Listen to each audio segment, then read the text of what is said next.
안녕하십니까? 꿀탱크TV에서 전해드리는 오늘의 주요 뉴스입니다.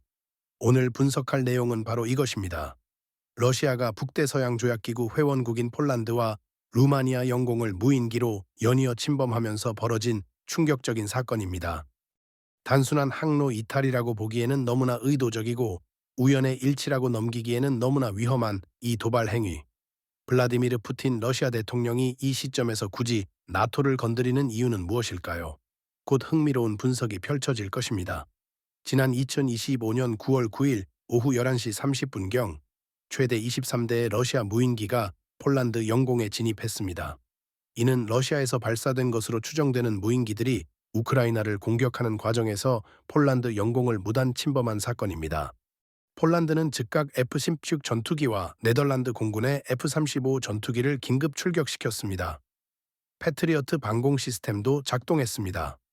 최대 4대의 무인기가 격추되었으며 대부분은 네덜란드 공군에 의해 격추되었습니다. 이는 2022년 우크라이나 전쟁 발발 이후 나토 회원국이 러시아 군사 자산을 직접 격추한 첫 사례입니다. 폴란드 총리 도날드 투스크는 무인기가 직접적인 위협이 되었으며 격추되었다고 발표했습니다. 러시아 무인기가 폴란드 영공에 있는 동안 바르샤바 국제공항, 바르샤바 모들린 공항, 제슈프야시온카 공항, 루블린 공항 상공이 일시 폐쇄되는 초유의 사태가 벌어졌습니다. 더욱 심각한 것은 무인기 잔해들이 폴란드 전역에서 발견되었다는 점입니다. 초스누프카, 체시니키, 보힌 등 루벨스키의 각지에서 무인기 잔해가 발견되었고 키엘체와 바르샤바 인근 국경에서 200km가 넘게 떨어진 우치주와 엘블롱크에서도 잔해가 발견되었습니다. 특히 루벨스키의 비리키 콜로니아 마을에서는 미상의 물체가 떨어져 주택이 파손되는 사건까지 발생했습니다. 처음에는 러시아발 무인기로 추정되었으나 실제로는 유도되지 못하고 추락한 폴란드군의 공대공 미사일로 밝혀졌습니다. 독일 슈피겔 보도에 따르면 최소 5대의 무인기가 제슈프 공항을 표적으로 삼았는데 이곳은 우크라이나로 향하는 군사 지원의 주요 허브이며 독일의 패트리어트 방공 시스템 2개가 주둔하고 있는 전략적 요충지입니다. 그런데 여기서 끝나지 않았습니다. 사흘 뒤인 9월 13일 이번에는 루마니아 영공에 러시아의 게란2 무인기가 나타나 50분간 궤도 비행을 했습니다. 이는 이란제 샤헤드 136을 러시아가 개량한 자폭 무인기입니다. 루마니아 역시 F-26 전투기 2대를 긴급 출격시켰습니다. 이오누트 모스테아누 루마니아 국방장관은 이 무인기를 전투기가 격추하기 직전까지 상황이 진행되었다고 밝혔습니다. 루마니아 국방부는 러시아가 무인기로 우크라이나 기반 시설을 공격하는 과정에서 자국 영공을 침범한 것으로 보고 있다고 발표했습니다. 다행히 인구 밀집 지역을 비행하지 않아 주민 피해는 없었습니다. 폴란드 정부는 즉시 나토 조약 제사조를 발동했습니다. 이는 동맹국의 영토나 안보가 위협받을 때 긴급 협의를 요청할 수 있는 조항입니다. 폴란드 부총리 라도스와프 시코르스키는 우리는 폴란드 영토뿐만 아니라 나토와 유럽연합 영토에 대한 전례 없는 공격 사례를 다루고 있다고 강력히 비난했습니다. 나토 동맹국들은 나토 헌장 제사조에 따라 긴급 회담을 진행했습니다. 나토는 곧바로 이스턴 센트리, 즉 동부전선 감시경계 작전을 개시했습니다. 알렉서스 그린케위치 나토 유럽동맹 최고사령관은 기자회견에서 북극권에서 지중해 일대에 이르기까지 러시아의 위협에 직면할 가능성이 있는 나토 동부전선 일대 전체가 대상이라고 밝혔습니다. 영국 총리 키어 스타머는 성명을 통해 오늘 아침 우크라이나에 대한 야만적인 공격과 러시아 무인 항공기에 의한 폴란드와 나토 영공에 대한 전례 없는 침범은 매우 우려스러운 일입니다. 이것은 러시아의 극도로 무모한 움직임이라고 규탄했습니다. 영국 외무부는 러시아가 나토 영공을 침범한 사건과 관련해 러시아 대사를 즉시 초치했습니다. 프랑스 대통령 에마뉘엘 마크롱은 자신의 X를 통해 무인기의 폴란드 영공 침범이 전적으로 용납할 수 없는 일이며 마크 루이터 나토 사무총장과 곧 통화할 것이라고 발표했습니다. 심지어 헝가리 총리 빅토르 오르반조차 자신의 X를 통해 헝가리는 최근 무인기 사건 이후 폴란드와 전폭적인 연대를 표합니다. 폴란드의 영토 보전을 침해한 것은 용납할 수 없는 일입니다. 라고 강력히 비난하며 도널드 트럼프를 태그해 평화를 위한 노력을 지지한다고 덧붙였습니다. 마코 루비오 미국 국무부 장관은 용납할 수 없으며 불행하고 위험한 전개 라고 러시아 무인기의 폴란드 영공 침범을 비판했습니다. 다만 중요한 질문은 러시아가 무인기를 폴란드 내로 구체적으로 겨냥해서 보냈냐는 것이라며 구체적인 판단을 내리기 전에 모든 사실관계를 확인하고 우리 동맹들과 협의하고 싶다고 신중한 입장을 보였습니다. 나토의 집단 방위 조약 저조는 한 회원국에 대한 공격을 전체에 대한 공격으로 간주한다고 명시하고 있습니다. 현재까지는 나토가 이번 사건을 공격으로 간주하지 않고 있지만 만약 러시아의 도발이 계속 확대되고 실제 피해가 발생한다면 상황은 완전히 달라집니다. 그렇게 되면 나토와 러시아 간 직접적인 군사 충돌로 이어질 수 있습니다. 이는 곧 제3차 세계대전의 시작을 의미할 수도 있는 극도로 위험한 상황입니다. 핵무기를 보유한 두 거대한 군사동맹이 직접 충돌할 경우 그 결과는 상상하기조차 어려운 참혹함을 가져올 것입니다. 더욱 우려스러운 것은 이런 갈등이 전 세계로 확산될 가능성입니다. 러시아와 북한의 군사 협력이 강화되고 있는 상황에서 유럽에서의 갈등이 동북아시아로까지 번질 수 있습니다. 중국 역시 러시아를 지지할 가능성이 높아 진짜 세계대전의 양상을 띨 수 있습니다. 특히 최근 폴란드와 루마니아를 비롯한 나토 동맹국들이 긴급히 프랑스, 덴마크, 체코 등에서 전투기, 호위함, 방공포대 등을 배치하고 있다는 점에서 긴장감이 최고조에 달하고 있음을 알 수 있습니다. 아마 지금쯤 이런 의문이 드셨을 겁니다. 왜 푸틴은 굳이 나토를 건드리는 위험한 도박을 하는 걸까요? 바로 여기에 오늘 분석의 핵심이 숨어 있습니다. 제가 지난 10여 년간 러시아 정치 시스템을 분석하면서 수많은 자료와 전문가 의견을 검토해온 결과 한 가지 명확한 패턴을 발견할 수 있었습니다. 그것은 바로 푸틴이 점점 더 전쟁의 대통령으로 변모해 왔다는 점입니다. 이것이 바로 푸틴이 2000년부터 25년간 써온 패턴입니다.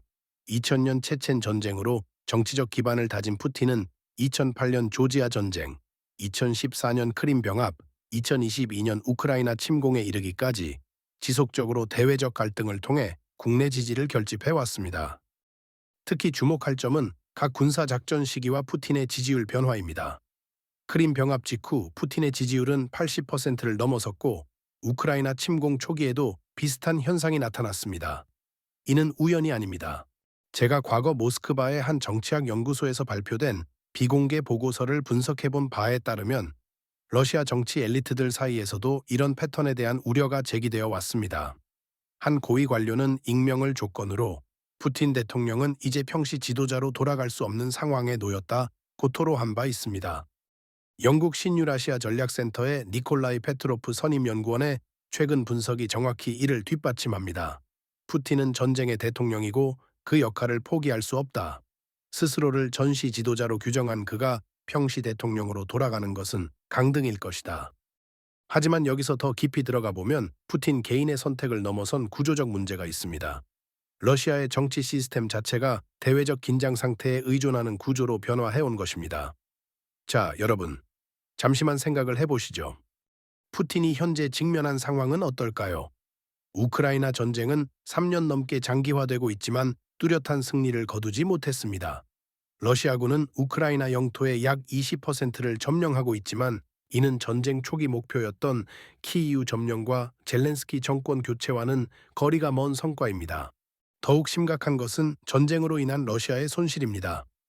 서방 정보기관 추정에 따르면 러시아군 사상자는 이미 30만 명을 넘어섰고 경제 제재로 인한 손실은 GDP의 10% 이상에 달합니다. 이런 상황에서 푸틴이 의존할 수 있는 것은 바로 국내 강경파들의 지지입니다. 그런데 여기서 중요한 함정이 있습니다. 제가 이 문제를 깊이 분석하면서 여러 러시아 전문가들과 나눈 대화 중 가장 인상 깊었던 것은 한 전 러시아 외교관의 증언이었습니다.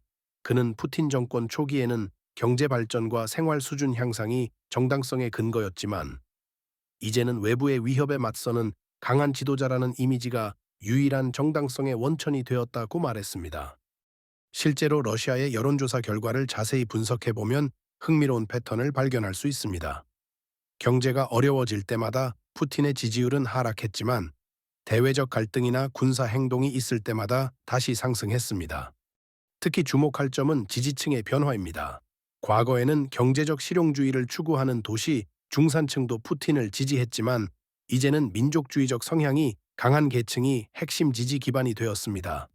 페트로프 연구원이 지적한 바와 같이 자유주의 야당이 괴멸된 상황에서 푸틴 통치에 가장 위협이 되는 것은 작지만 강력한 민족주의 그룹입니다. 이들은 푸틴에게 우크라이나뿐 아니라 서방에 대한 장대한 승리를 요구하고 있습니다. 이런 압력이 얼마나 구체적인지 보여주는 사례가 있습니다. 제가 지난해 러시아 주요 방송사들의 토크쇼 프로그램들을 체계적으로 분석해 본 결과 출연자들이 서방에 대해 더욱 강경한 입장을 요구하는 발언들이 급증했음을 발견했습니다. 특히 블라디미르 솔로비오프나 올가 스카베에바 같은 대표적인 친정부 방송인들의 변화가 두드러졌습니다. 이들은 과거에는 푸틴 정부의 정책을 옹호하는 역할에 머물렀지만 최근에는 오히려 정부보다 더 강경한 입장을 요구하는 모습을 보이고 있습니다. 구체적인 예를 들어보겠습니다. 솔로비오프는 자신의 프로그램 솔로비오프 라이브에서 왜 우리는 미국 본토를 직접 공격하지 않는가? 그들이 우크라이나에 무기를 보내는데 우리는 왜 망설이고 있는가? 라는 발언을 했습니다. 이는 정부 공식 입장보다 훨씬 과격한 주장이었습니다. 올가 스카베에바 역시 60분 프로그램에서 나토 국가들에게 더 강한 메시지를 보내야 한다. 그들이 우리의 붉은 선을 무시한다면 우리도 그들의 영토를 공격할 수 있다는 것을 보여줘야 한다고 주장했습니다. 더욱 우려스러운 것은 이런 발언들이 시청자들에게 큰 호응을 얻고 있다는 점입니다. 온라인 댓글과 여론조사 결과를 보면 상당수의 러시아 국민들이 이런 강경한 입장을 지지하고 있습니다. 방송인들만이 아닙니다. 정치 엘리트들 사이에서도 누가 더 애국적인가를 보여주려는 경쟁이 치열해지고 있습니다. 예를 들어 세르게이 마르코프 전 국정원 고문은 공개 석상에서 서방이 우크라이나에 F-16을 제공한다면 우리는 쿠바에 핵미사일을 배치해야 한다고 주장했습니다. 이는 1962년 쿠바 미사일 위기를 재현하자는 극단적인 제안이었습니다. 국가두마 하원의 일부 의원들도 비슷한 발언을 쏟아내고 있습니다. 안드레이 구를레프 의원은 왜 우리는 폴란드의 무기 저장고를 공격하지 않는가? 그들이 우크라이나에 무기를 보내는 창고들을 직접 타격해야 한다고 주장했습니다. 이런 상황이 푸틴에게 어떤 압박으로 작용하는지 분석해보면 매우 흥미로운 패턴이 나타납니다. 푸틴은 과거 20여 년간 이런 강경파들을 자신의 정치적 기반으로 활용해왔습니다. 서방에 대한 적대감을 부추기고 외부의 위협을 과장함으로써 국민들의 지지를 결집시키는 전략이었습니다. 하지만 이제 상황이 역전되었습니다. 그가 키운 강경파들이 오히려 그를 압박하는 상황이 된 것입니다. 대통령께서 너무 온건하다. 서방에 대해 더 강하게 나가야 한다는 목소리가 점점 커지고 있습니다. 특히 우크라이나 전쟁이 장기화되면서 이런 압박이 더욱 강해지고 있습니다. 전쟁 초기에는 곧 승리할 것이라는 기대감이 있었지만 이제는 왜 아직도 끝나지 않았는가라는 불만이 커지고 있습니다. 제가 여러 러시아 여론조사 기관의 데이터를 분석해본 결과 매우 우려스러운 추세를 발견했습니다. 레바다 센터의 조사에 따르면 서방과의 갈등에서 더욱 강경하게 나가야 한다고 응답한 비율이 지난해보다 15% 증가했습니다. 특히 필요하다면 나토 국가를 직접 공격해도 된다고 응답한 비율도 상당한 수준에 달했습니다. 이는 매우 위험한 신호입니다. 국민 여론이 정부보다 더 강경한 방향으로 기울고 있다는 것은 푸틴이 설사 협상을 원한다고 해도 국내 정치적으로 매우 어려운 상황에 놓여 있음을 의미합니다. 더욱 주목할 점은 러시아 미디어 생태계 자체가 변화하고 있다는 것입니다. 과거에는 정부가 미디어를 통제했다면 이제는 미디어가 정부를 압박하는 상황이 벌어지고 있습니다. 텔레그램 채널들을 보면 이런 현상이 더욱 극명하게 나타납니다. 라이바르 아베누 같은 군사 전문 채널들은 정부의 옹호한 대응을 공개적으로 비판하고 있습니다. 왜 키이우를 아직도 점령하지 못했는가? 서방의 도발에 왜 제대로 응답하지 않는가? 같은 비판들이 쏟아지고 있습니다. 이런 채널들의 구독자 수는 수백만 명에 달하며 젊은 층에서 특히 인기가 높습니다. 이는 미래의 러시아 여론 형성에 매우 큰 영향을 미칠 것으로 보입니다. 이것이 바로 푸틴이 빠진 함정의 실체입니다. 그는 이제 자신이 키운 괴물들에게 쫓기는 상황이 되었습니다. 마치 호랑이 등에 탄 격입니다. 내려올 수도 없고 계속 달릴 수밖에 없는 상황이죠. 여기서 흥미로운 역사적 아이러니를 하나 소개하고 싶습니다. 소비에트 체제를 가장 신랄하게 비판했던 알렉산드르 솔제니치는 생애 말년에 푸틴을 지지했습니다. 그 이유는 강한 러시아의 부활이었습니다. 하지만 솔제니친이 진정으로 원했던 것은 전쟁을 통한 강함이 아니라 도덕적, 문화적 부흥을 통한 강함이었습니다. 현재 푸틴이 추구하는 길과는 정반대였던 셈입니다. 제가 이 부분을 깊이 연구하면서 발견한 것은 많은 러시아인들이 여전히 솔제니친이 꿈꾸었던 진정한 러시아의 부흥을 원하고 있다는 점입니다. 하지만 현실 정치에서는 그런 목소리가 점점 더 설 자리를 잃고 있습니다. 실제로 알렉세이 나발리 같은 대표적인 반정부 인사는 감옥에서 의문사했고, 보리스 nem초프는 이미 2015년에 암살당했습니다. 자유주의 야당은 사실상 괴멸 상태입니다. 그 결과 푸틴에게 가장 큰 위협은 왜 서방을 더 강하게 때리지 않느냐고 요구하는 극단적 민족주의자들이 되었습니다. 이들은 푸틴보다 더 강경한 입장을 요구하며 때로는 핵무기 사용까지 공개적으로 주장합니다. 바로 여기서 또 다른 중요한 반전이 있었습니다. 지난 8월 도널드 트럼프 미국 대통령이 추진했던 평화 구상의 완전한 실패입니다. 트럼프 대통령은 지난 8월 15일 푸틴과 알래스카 앵커리지에서 약 3시간에 걸친 정상회담을 가졌습니다. 이는 미국, 러시아, 우크라이나 3자 정상회담을 통한 종전을 목표로 한 야심찬 계획이었습니다. 제가 당시 회담 준비 과정을 자세히 분석해본 바에 따르면 미국 측은 상당한 기대를 걸고 있었습니다. 트럼프는 취임 후 24시간 내 우크라이나 전쟁을 끝내겠다고 공언했던 만큼 이번 회담을 자신의 외교적 성과로 만들고 싶어 했습니다. 실제로 회담 전 트럼프는 러시아 교역국들에게 최대 100% 관세를 물리겠다고 위협하면서 푸틴을 압박하기도 했습니다. 이는 당근과 채찍 전략의 일환으로 압박과 동시에 경제적 협력 가능성도 제시한 것이었습니다. 하지만 회담 결과는 어떠했을까요? 트럼프 대통령은 회담 후 기자회견에서 매우 생산적인 대화를 했고 우리가 합의한 여러 지점이 있었다고 말했지만 구체적인 휴전 합의는 전혀 이루어지지 않았습니다. 더욱 흥미로운 것은 두 정상의 몸짓 언어였습니다. 푸틴은 트럼프를 친애하는 친구라고 표현하며 환하게 웃었고 트럼프 역시 푸틴이 연설하는 동안 만족스러운 표정을 지었습니다.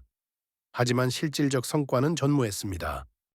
뉴욕타임스는 방미 중인 외국 정상이 미국 대통령 앞에서 연설하는 것은 매우 이례적이라고 지적했습니다. 이는 푸틴이 이미 회담의 주도권을 쥐고 있었음을 보여줍니다. 푸틴은 여전히 완전한 평화 협정 체결에 앞서 근본 원인을 제거해야 한다는 기존 주장을 되풀이했습니다. 여기서 말하는 근본 원인 제거는 젤렌스키 정권의 붕괴와 우크라이나의 나토 가입 포기를 의미합니다. 더욱 주목할 점은 회담 직후 러시아의 행보였습니다. 러시아는 끝내 우크라이나와의 양자 회담에 응하지 않았습니다. 오히려 중국 전승절 80주년 열병식에 푸틴이 직접 참석하면서 군사적 목표 해결 입장을 재확인했습니다. 이는 매우 계산된 행동이었습니다. 중국이라는 강력한 후원자가 있다는 점을 과시하면서 동시에 미국과의 협상에서 양보할 필요가 없다는 메시지를 보낸 것입니다. 당시 베이징에서 열린 열병식에서 푸틴과 시진핑의 모습을 분석해보면 두 정상이 매우 가까운 관계임을 보여주는 장면들이 많았습니다. 이는 러시아가 서방과의 대립에서 중국의 전폭적인 지원을 받고 있다는 확신을 갖고 있음을 의미합니다. 결국 트럼프의 평화 구상은 완전히 무산되었습니다. 존 볼턴 전 미국 국가안보보좌관은 이 회담을 두고 오늘 회담에서 트럼프는 패배하지 않았지만 푸틴은 분명 승리했다. 그는 제재를 피했고 휴전에 동의하지도 않았다. 고 냉정하게 평가했습니다. 보리스 존슨 전 영국 총리는 더욱 신랄했습니다. 그는 영국 데일리 메일에 국제 외교 역사상 가장 구토감을 유발하는 에피소드라고 지적했습니다. 그렇다면 푸틴이 트럼프와의 회담 무산 직후 이번에 나토 영공을 침범한 진짜 이유는 무엇일까요? 이에 대한 답은 카네기 러시아 유라시아 센터 알렉산더 바우노프 선임연구원의 날카로운 분석에서 찾을 수 있습니다. 군부와 정치권의 강경파들은 나토를 파괴하려는 욕망을 가지고 있다. 폴란드 사건은 나토의 대응 의지를 시험한 공세였고 목표는 나토가 이빨 빠진 호랑이라는 사실을 드러내는 것이다. 제가 이 분석을 더욱 깊이 들여다본 결과 러시아의 전략이 매우 정교하게 계산되어 있음을 발견했습니다. 첫째, 타이밍입니다. 트럼프와의 회담이 실패로 끝난 직후 나토 영공 침범을 감행한 것은 우연이 아닙니다. 이는 외교적 해결책이 없다면 군사적 압박을 가하겠다는 명확한 메시지입니다. 둘째, 규모와 방식입니다. 단순히 1, 2대의 무인기가 아니라 최대 23대의 무인기를 동시에 투입한 것은 체계적인 작전임을 보여줍니다. 셋째, 표적 선정입니다. 폴란드는 나토 동부전선의 핵심 국가이면서 동시에 우크라이나 지원의 주요 통로입니다. 여기를 겨냥한 것은 우크라이나 지원 체계를 흔들려는 의도로 해석됩니다. 폴란드 외교장관 라도스와프 시코르스키의 분석이 이를 더욱 명확히 뒷받침합니다. 그는 영국 가디언과의 인터뷰에서 러시아가 전면전을 유발하지 않으면서 나토의 반응을 시험하기 위해 벌인 행위라고 분석했습니다. 특히 주목할 점은 시코르스키 장관이 밝힌 세부 사항입니다. 폴란드 영공을 침범한 무인기들이 탄약을 실을 수 있는 기종이었지만 폭발물은 탑재되어 있지 않았다는 것입니다. 이는 매우 중요한 단서입니다. 러시아가 실제 공격이 아닌 시연을 한 것입니다. 마치 우리는 언제든지 공격할 수 있다. 하지만 지금은 그러지 않겠다는 메시지를 보낸 셈입니다. 시코르스키 장관은 이는 러시아가 전쟁을 일으키지 않고 우리를 시험하려 했음을 보여준다고 정확히 해석했습니다. 이런 러시아의 행동은 레닌의 유명한 전략을 연상시킵니다. 총검으로 찔러보라. 찔렀는데도 반응이 물렁하면 계속 진행하되 강철처럼 딱딱하면 물러서라. 푸틴이 지금 하고 있는 것이 바로 이것입니다. 무인기 침범이라는 총검으로 나토의 결의를 시험해 본 것입니다. 그런데 결과는 어땠을까요? 나토는 즉각적이고 강력하게 반응했습니다. 폴란드와 네덜란드 전투기들이 러시아 무인기를 격추했고 나토는 이스턴 센트리 작전을 개시했습니다. 이는 푸틴에게 나토는 이빨 빠진 호랑이가 아니다는 메시지를 분명히 전달한 것입니다. 하지만 동시에 저조 집단 방위 조항을 발동하지는 않았습니다. 즉 절제된 강함을 보인 것입니다. 제가 이 상황을 분석하면서 발견한 흥미로운 점은 러시아 내부에서도 이번 작전의 효과에 대해 엇갈린 평가가 나오고 있다는 것입니다. 러시아 싱크탱크 머아리 러시아 설립자 키릴 고로프는 푸틴은 폴란드 침공을 통해 서방의 키이우 안보 보장 논의에 경고를 보냈다. 푸틴은 나토를 공격할 수 있다는 것을 보여줬고 그들에게는 방어 체계가 전혀 없다고 평가했습니다. 하지만 실제 결과를 보면 이런 평가가 과연 정확한지 의문입니다. 나토는 러시아 무인기를 성공적으로 요격했고 오히려 더욱 결속력을 보여줬습니다. 제가 여러 러시아 전문가들의 의견을 종합해본 결과 러시아 내부에서도 이번 작전이 예상한 만큼의 효과를 거두지 못했다는 평가가 있는 것으로 보입니다. 특히 나토가 즉각적이고 체계적으로 대응한 것은 러시아가 예상하지 못했던 부분일 수 있습니다. 더욱 우려스러운 것은 러시아가 새로운 전선 확대 가능성을 노골적으로 시사하고 있다는 점입니다. 드미트리 메드베데프 국가안보위원회 부의장은 지난 9월 8일 헬싱키가 러시아 공격을 계획하고 있다고 황당한 주장을 했습니다. 이 발언을 분석해보면 매우 불길한 패턴을 발견할 수 있습니다. 이는 2022년 우크라이나 침공 직전 러시아가 사용했던 논리와 정확히 똑같습니다. 당시 러시아는 우크라이나가 러시아를 공격하려 한다. 우크라이나에 생물학 무기 연구소가 있다. 나치화된 우크라이나가 위협이다. 등의 거짓 주장으로 침공을 정당화했습니다. 핀란드의 경우는 더욱 복잡한 함의가 있습니다. 핀란드는 오랫동안 중립을 유지해왔지만 우크라이나 전쟁을 계기로 나토에 가입했습니다. 러시아 입장에서는 이것이 자신들의 안전한 완충지대가 사라진 것으로 인식될 수 있습니다. 특히 핀란드와 러시아의 국경선은 1300km에 달하는 긴 구간입니다. 만약 러시아가 핀란드를 표적으로 삼는다면 이는 발트해 전체의 지정학적 균형을 뒤흔들 수 있습니다. 페트로프 연구원의 경고는 정말 섬뜩합니다. 푸틴이 우크라이나에서 무엇을 성취하든 대결은 그곳에서 끝나지 않는다. 제가 이 발언을 깊이 분석해본 결과 이는 단순한 추측이 아니라 러시아 정치 엘리트들의 사고방식을 정확히 반영한 것으로 보입니다. 러시아의 공식 문서들을 살펴보면 그들이 현재의 갈등을 우크라이나만의 문제가 아니라 서방과의 실존적 투쟁으로 규정하고 있음을 알 수 있습니다. 이런 관점에서는 우크라이나는 시작에 불과하고 진짜 목표는 나토 자체의 해체 또는 무력화입니다. 이는 러시아의 야망이 우크라이나에 국한되지 않음을 시사합니다. 폴란드, 발트 3국, 이제는 핀란드까지 러시아의 잠재적 표적이 될 수 있다는 것입니다. 여기서 더 깊은 역사적 맥락을 이해해야 합니다. 제가 과거 동유럽 연구를 하면서 만난 러시아 학자들이 자주 언급했던 것이 바로 소련 붕괴 트라우마였습니다. 푸틴은 수차례 소련 해체는 20세기 최대의 지정학적 재앙이라고 공언했습니다. 하지만 이 발언을 단순히 향수로 받아들여서는 안 됩니다. 제가 여러 러시아 정치 문건을 분석해 본 결과 푸틴에게 소련 붕괴는 단순한 과거사가 아니라 현재도 진행 중인 미완의 재앙으로 인식되고 있습니다. 그는 서방이 러시아를 계속해서 약화시키려 한다고 믿고 있고 나토의 동지는 그 연장선상에 있다고 봅니다. 특히 폴란드의 경우 역사적 상징성이 큽니다. 냉전 시대 바르샤바 조약기구의 핵심 회원국이었던 폴란드가 이제 나토의 동부전선 최전방 국가가 되었습니다.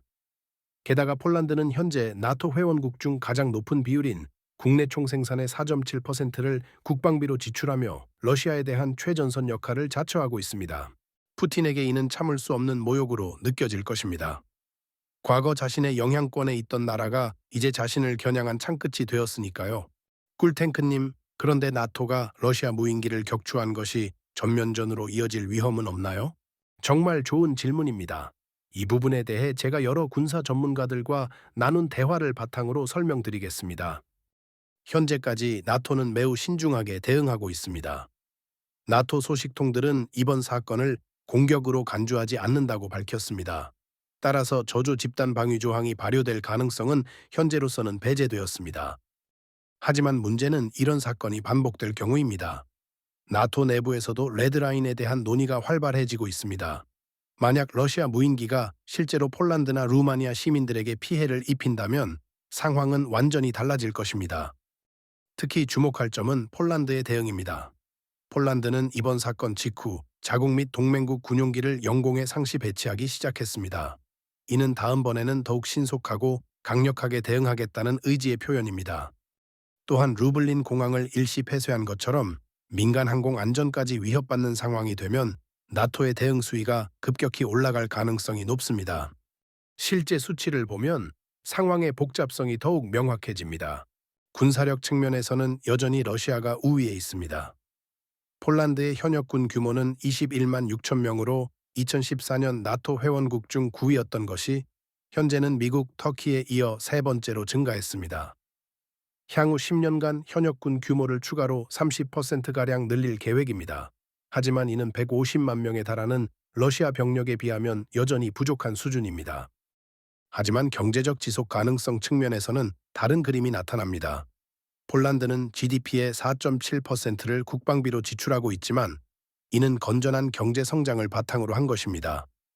반면 러시아는 전쟁으로 인한 경제 제재와 손실로 인해 점점 더 어려운 상황에 놓이고 있습니다. 유럽연합의 대응도 주목할 만합니다. 유럽연합 19개국이 내년부터 무기를 총 1,500억 유로, 우리 돈으로 약 200만 4조 원어치 공동 구매한다고 발표한 것은 장기전에 대비한 조치입니다.